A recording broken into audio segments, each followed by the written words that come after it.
Are you done talking? Tell me, baby, are you done talking? Yeah. No, we are not done talking. This is Talk the Tings, the ACWWS YouTube channel. Please do not forget to like, subscribe, and share. Hello everyone, my name is Ana Molina.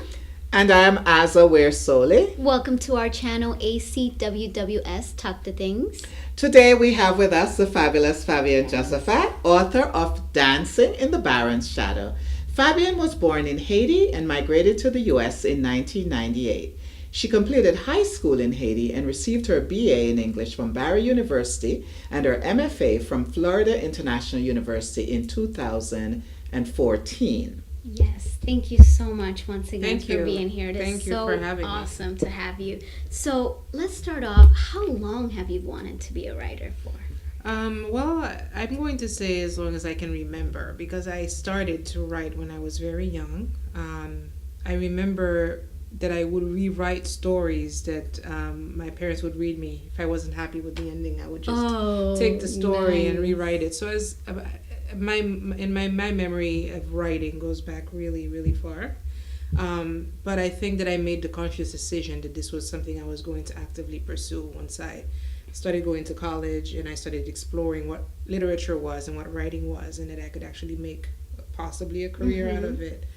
Is when I really took it seriously. Took it to the next level. Wow, thank you so much. Yeah. When was Dancing in the Baron's Shadow published? And what genre is it? Can you tell the readers a little bit about what kind of fiction is it and what the book is about? Yeah, that's a great question. So it was published in 2016.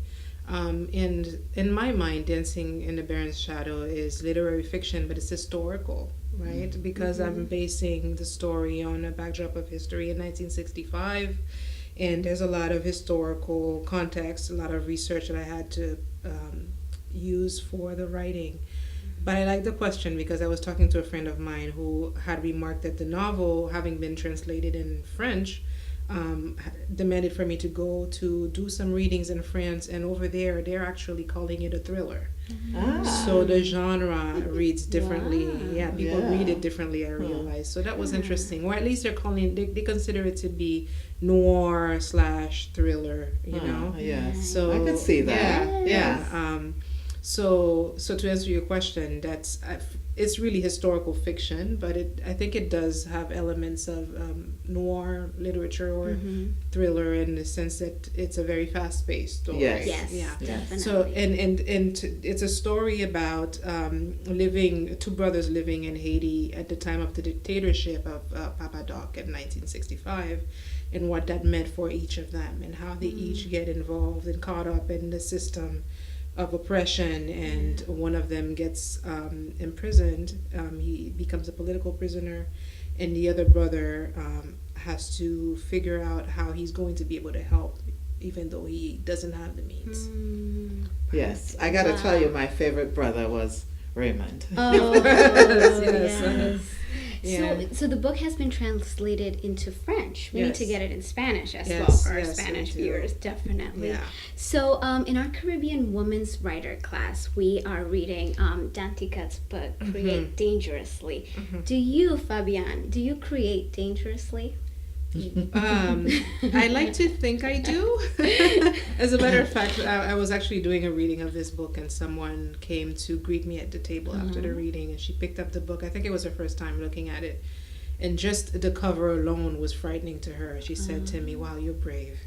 And I said, "Why?" Because I wrote a story about the era. A lot of people were writing about the era, but I think it's a very sensitive subject for a lot of people who have lived through it. It's still a very sensitive or sore topic to talk about. And just to add, were you afraid of getting any backlash while you were writing the book? Yeah, I think I was. I just think it's Haitian nature, of course, to want to comment on the fact that someone is touching upon history in that way, especially because there are a lot of people who are very supportive of the Duvalier regime even today.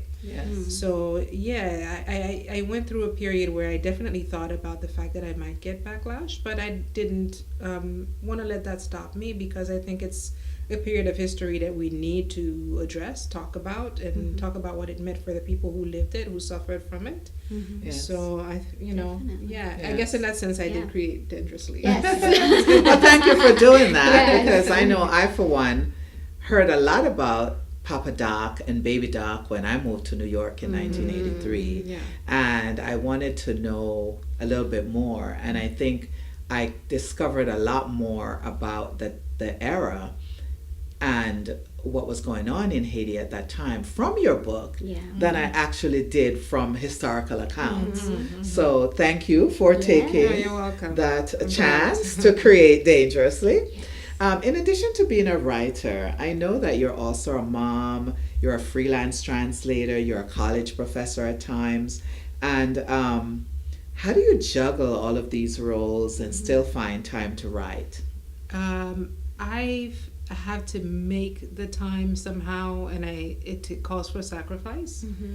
I came to realize that if I didn't put my foot down and carve out the time for myself, writing was not going to happen, because I have to be all those things.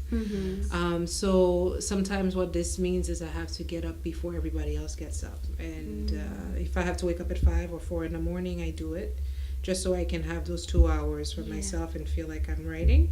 I think that the freelance schedule allows me to be a little bit more flexible sometimes. So I steal my writing time when I can. Sometimes I have to force the time, make the time and be aggressive about it. And I do suffer because I don't sleep.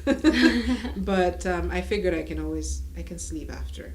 Right? You can sleep when you're dead. Wow, that is awesome. And which one is your more difficult job? Is it mothering or writing? Oh, good question. Oh, that is a tough question. I think they're both difficult, but they're both rewarding at the same time. I love being a mother, but as an artist, I understand that for me to be a good mother, to be 100% fully mothering, playing, feeding, and doing all the mothering things, I need to also satisfy the artist in me, because if I don't, then I get very grumpy. I feel like I'm not complete. So it's very important for me to do the writing so that I can feel on top of my game. After I do the 2 hours of writing in the morning, I feel like, okay, yes, I feel good about what I did, and now I'm ready. I wake up my son, I do what I need to do, and I think that the two have to work together, because if I don't satisfy the writing monsters, I don't feel like I'm able to be happy in the rest of my life. Nice. Wow, spoken like a true writer. That calls for a lot of discipline and a lot of commitment. Both to writing and to mothering and everything else that you have to do, because to find all the time, it's only 24 hours in a day. Exactly. So to find the time to do everything well and to be as committed to one as you are to the other. I'm not. It's not easy. I mean, I will say my house is in complete disarray, so it's not like I'm. Nobody cares about that. We just want more books. More books. Yes. Are you currently working on a manuscript? Yes, I have been working on a novel for, I'm gonna say, the past 2-3 years. It's been a long process. It's still a long process because I'm not done. But I would like to finish something soon, so that I can share the story that I'm working on. But that's why I'm waking up at 4 or 5 in the morning, so that I can get it done. And you're not gonna tell us, huh? I can't. And Fabienne, when you're waking up, I mean, I know, for example, as a young person, if I'm going to wake up, I need something to motivate me to actually do that. So when you're writing, are you writing for yourself? Are you writing for your readers, for your children? Who are you writing for? Well, that's a great question. I think that right now I'm writing for myself. And I think anytime you're writing an early draft of your novel, you're really writing for yourself. I think the rest will come later. So right now, what motivates me is that I really need to get the story out of me, because it's driving me crazy. I just really need to get it out on paper. So I motivate myself by telling myself that I need to put all the bones of the story down, so that I know what the story is. When I'm revising the draft, before I put it out there, then I'm thinking about my audience. But I think most importantly right now is to think about what the story is, how I want to tell the story, especially because I like to write historical fiction. I like to have a certain control on the narrative. I know what the story is, and I know that I want people to get the story as accurately as I can present it. So I'm writing it for myself first, and then I think about my audience. Okay. And, I just heard something. It sounds like the next book is going to be historical fiction again. Yes, it is. Yes. But I can say that that this time around I'm thinking about history in America. Oh, awesome. So I can't wait. Sneak we peek. Can't wait. If you had to make a vision board right now, if you had to create a vision board, what achievement would be at the top of the vision board, and would it involve writing? Yeah, I think that writing would be at the very top. And I think that being a mother is also at the top, because I also think that that's a story of my life. I really think that we're all just active storytellers, or we are stories ourselves. So I think when my son was born, I actually remember sharing the photo of his little baby feet on social media. And I said, this is probably the greatest story I've ever written. So I see him as a story too. Oh my God. And he is so adorable. Do you have a picture to share with us? I might actually. You I have a picture. That would be awesome. I know. Prose, and what a lovely name. Thank you. Prose. That's a beautiful name for a beautiful boy. Thank you. Yes, and Fabienne, as a writer, we always have people that we look up to and that inspire us. To you, who is your favorite writer? Who is your favorite Caribbean writer also? Oh, wow. Yeah. I should have prepared myself for that one, because my lists are usually so long. My favorite Caribbean writer. I have to say that it's very hard for me to have a favorite, because I'm trying right now to ingest as many authors as possible. Okay. So obviously I go through a lot of, I'm going to name the ones that people know the most. I love Edwidge Nantika's work. I love Lionel Trouillot is a Haitian writer, and I'm going there because I actually grew up in Haiti, and so a lot of the books that I had to read were Haitian authors. So Lionel Trouillot is a very good author that I really admire, Dany Laferrière. Those would be like the canon, I guess, of Haitian literature. But I also I found myself reading a lot of authors, for example, from Martinique and Guadeloupe. Patrick Chamoiseau is an author that I really liked. My father introduced me to his works a while ago. Maryse Condé, she is amazing, an amazing author. I really love her work. She really is. Yeah. And also I read, because I love the genre that I didn't know existed until I started reading magical realism. I read a lot of South American authors. Yes.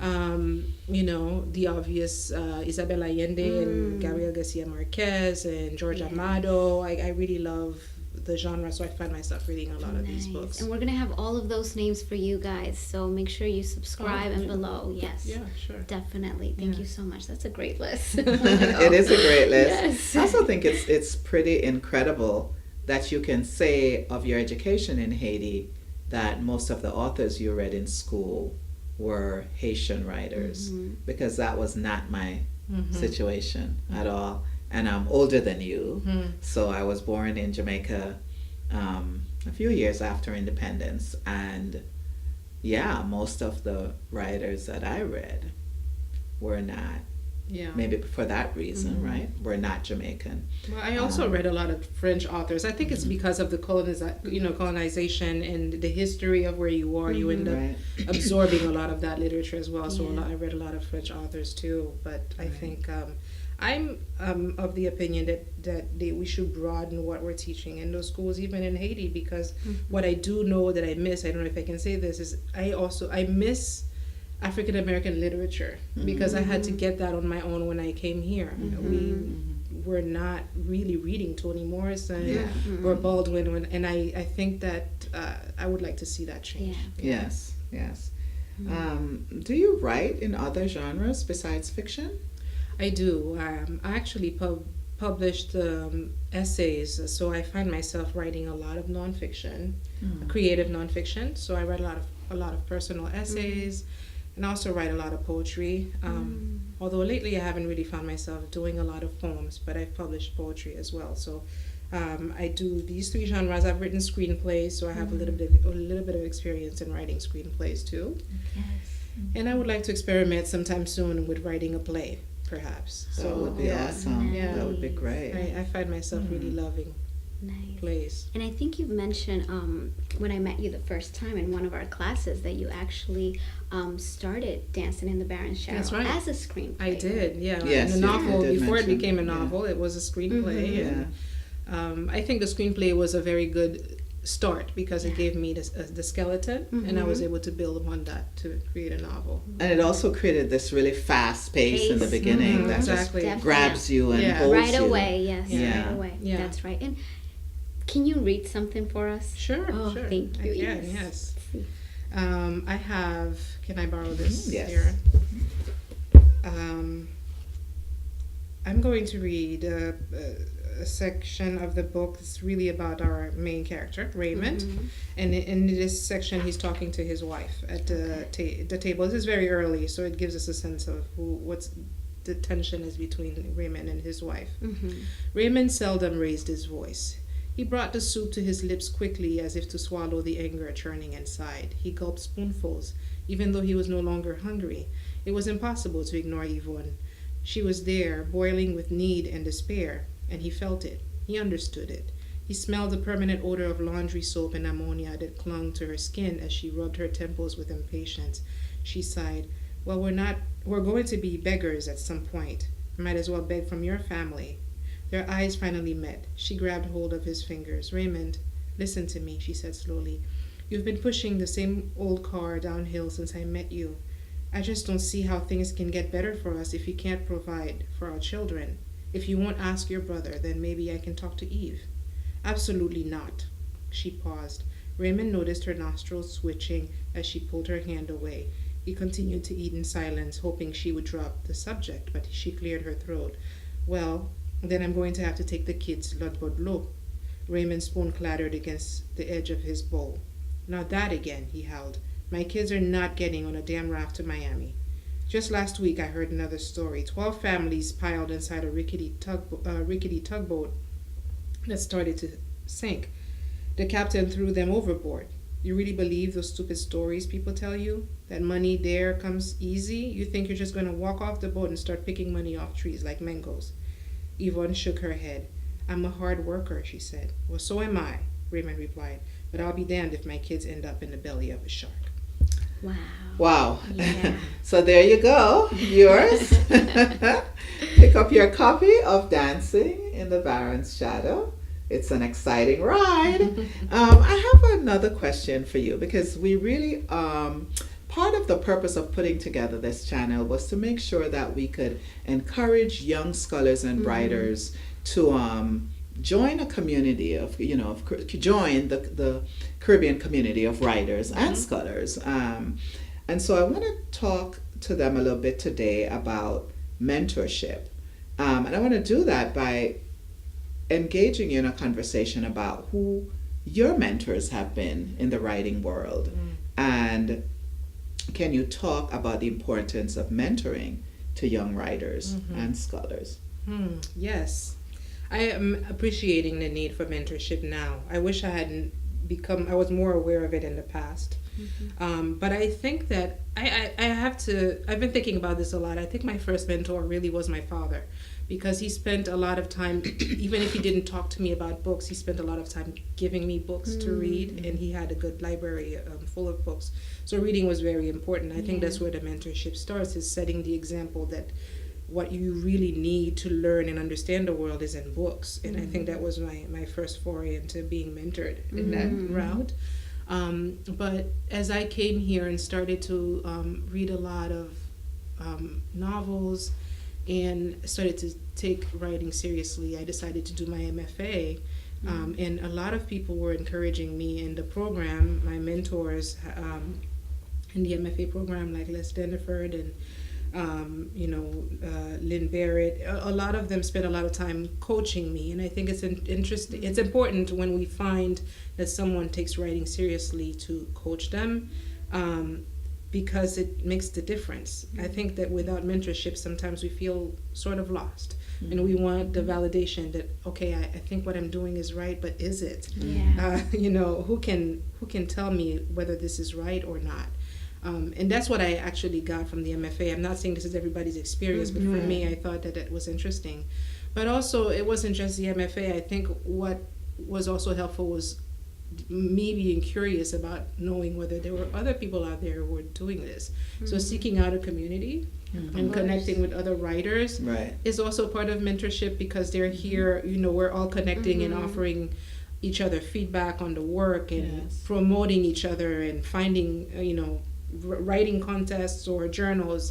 So keeping each other in the loop and always working collectively, I think, is also part of mentorship. So I think that's very important, and it's not easy to do, to find the right community of writers, but I think that it's possible if we try. So if I have any advice to offer to young people, I would say seek out that community, and if you don't find it, maybe you need to start it.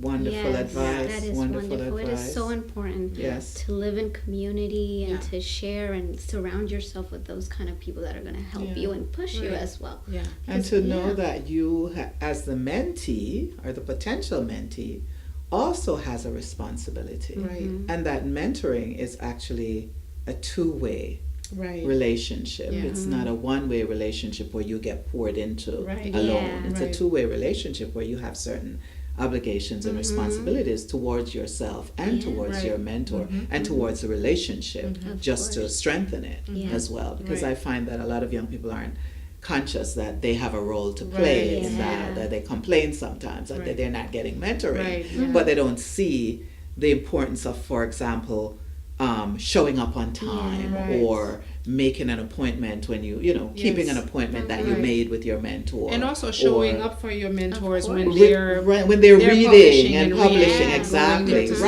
that if you're not there to support them, they may not feel obligated to support you. That's what a relationship is. Agreed. Any relationship. Exactly. I agree. Well, on that note, we are going to end our episode today, and we want to thank Fabienne Josaphat for coming out and joining us in the studio today to talk about Dancing in the Baron's Shadow. And we wish you the best of luck with your next manuscript, and we can't wait for when it becomes an actual book, and we can come to your readings and support your work and order it over the internet. Yes, and make sure you look at the notes below. We're going to have a link where to purchase the books for you guys. Yes. So thank you so much. Thank you. And if you are a graduate student and you're interested in our graduate student essay competition, the deadline for that is May 17. And we will put the information on the screen for you so that you'll be able to send in your submissions to the email address for ACWWS. Thank you so much.